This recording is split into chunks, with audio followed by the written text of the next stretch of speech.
অত্যন্ত তাপদাহ গ্রীষ্মের কাল, ভয়ানক দুর্ভিক্ষ, বৃষ্টি নেই সারা বছর। ফসল ফলবে কিভাবে? অভাব আর অভাব, চারদিকে কেবল অভাবের কালো ছায়া। ছায়াটি ক্রমশই দীর্ঘ হতে এক সময় গ্রাস করে ফেলল পুরো কুরাইশ গোত্রকে। কে আর সচ্ছল আছে? বনি হাসিমের মধ্যে মোহাম্মদ বিন আবদুল্লাহ এবং তার চাচা আব্বাস তবুও কিছুটা ভালো আছেন অন্যদের তুলনায়, কিন্তু এই অকাল আর অভাবের মধ্যে সবচেয়ে বেশি কষ্টে পড়ে গেলেন আবু তালিব। মান সম্মান আর মর্যাদার দিকে থেকে কোনো কমতি নেই আবু তালিবের, কমতি নেই কোনো শরাফতে থেকেও। কিন্তু তাতে কি? অভাব তাকে এমনভাবে গ্রাস করে ফেলল যে তিনি বিদিশা হয়ে পড়লেন। ভাবছেন আবু তালিব, একা হলেই কথা ছিল, সংসারে অনেক সন্তান, বিশাল একটি পরিবার, এত বড় পরিবারকে তিনি কিভাবে সামলাবেন এই চরম দুর্দিনে আর অভাবের মধ্যে? ভেবে কোনো কুল কিনারা পাঠ করতে পারছেন না আবু তালেব। অথই আর উতাল সাগরে তিন যেন এক ভাসমান কুলহারা নাবিক। এমন সময়, ঠিক এমনই এক দুঃসময়ে নবী মুহাম্মদ সাল্লাল্লাহু আলাইহি সাল্লামের হৃদয়ে বেদনার ঝড় বয়ে গেল। তিনি ভাবছেন কি করে চাচা আবু তালিবের জন্য।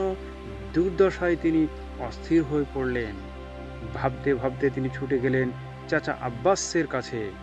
বললেন, চাচা, আপনি তো জানেন আপনার ভাই আবু তালিবের কথা, জানেন তার পরিবারের কথা, কি যে দুঃসহ কষ্টের মধ্যে তাদের দিন কাটছে। সেগুলো সন্তান নিয়ে তিনি কেবলই ক্ষুধার সাগরে হাবুডুবু খাচ্ছেন।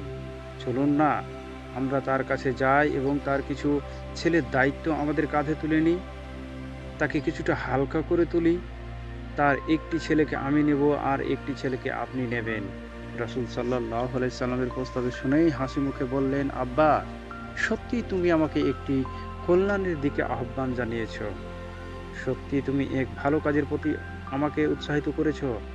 কথা শেষ, সিদ্ধান্ত পোলাও শেষ, এবার যাবার পালা। তবু আবু তালিবের বাড়িতে রাসূল সাল্লাল্লাহু আলাইহি সাল্লাম এবং আব্বাস দুজন মিলেই চলে গেলেন আবু তালিবের কাছে। গিয়ে তাকে বললেন, আমরা এসেছি আপনার পরিবারে কিছু বোঝা হালকা করার জন্য। মানুষ যে দুর্ভিক্ষের শিকার হচ্ছে তা থেকে আপনাকে কিছুটা মুক্তি দিতে এসেছি আমরা। তাদের কথা শুনে আবু তালিব একটি দীর্ঘশ্বাস ছেড়ে বললেন, আমার জন্য যে রাখা খুশি তোমরা তাই করতে পারো, আমার কোনো আপত্তি নেই। তার কথা শেষ হলে রাসূল সাল্লাল্লাহু আলাইহি সাল্লাম সাথে করে নিলেন আলীকে এবং আর আব্বাস নিলেন জাফরকে। দুজনকেই সাথে নিয়ে যার যার বাড়িতে ফেরত গেলেন। আলী বড় হতে থাকলেন রাসূল সাল্লাল্লাহু আলাইহি সাল্লামের তত্ত্বাবধানে, আর জাফর বড় হচ্ছেন, লালিত পালিত হচ্ছেন আব্বাবের দায়িত্বে। দুটো ছেলেকে বিদায় দেওয়ার পর পিতা আবু তালিবের চোখ দুটো ছলছল করে উঠল। হাজার হোক পিতাই তো, তার এক চোখে সন্তান দিয়ে দেবার লজ্জা এবং বেদনা, আর অন্য চোখের তাদের ক্ষুধা থেকে মুক্তির আনন্দ। রাসূল সাল্লাল্লাহু আলাইহি সাল্লাম নবুয়ত লাভের সাথে সাথে যুবকদের মধ্যে প্রথম ঈমান গ্রহণ করেছেন সৌভাগ্য অর্জন করণের হযরত আলী রাদিয়াল্লাহু তাআলা আনহু। আর জাফর চাচা আব্বাসের কাছে তার আদর যত্নে আর স্নেহের ছায়া ক্রমশই বেড়ে উঠেছেন। তিনি যখন যৌবনে পা রাখলেন তখন তিনি গ্রহণ করলেন ইসলাম।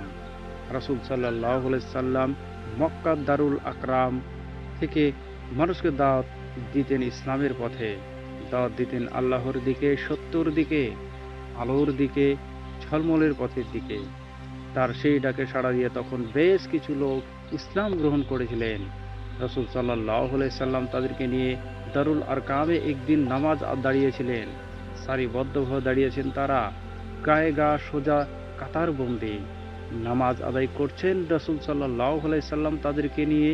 কি চমৎকার এক দৃশ্য! এমন দৃশ্য এর আগে আর কখনো অন্য কেউ দেখেনি আব্বাসেও।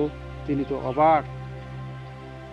দাঁড়িয়ে আছেন রাসূল সাল্লাল্লাহু আলাইহি সাল্লাম এবং তার সাথীদের নামাজ আদায়ের দৃশ্য দেখার জন্য ভেতরে ভেতরে তিনি পুলকিত এবং শিহরিত হয়ে উঠলেন।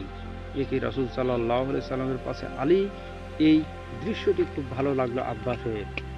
পাশে দাঁড়িয়ে আছেন জাফর। নীরবে নিশ্চুপ তিনি তখনও সামিল হননি রাসূল সাল্লাল্লাহু আলাইহি সাল্লামের কাতারে।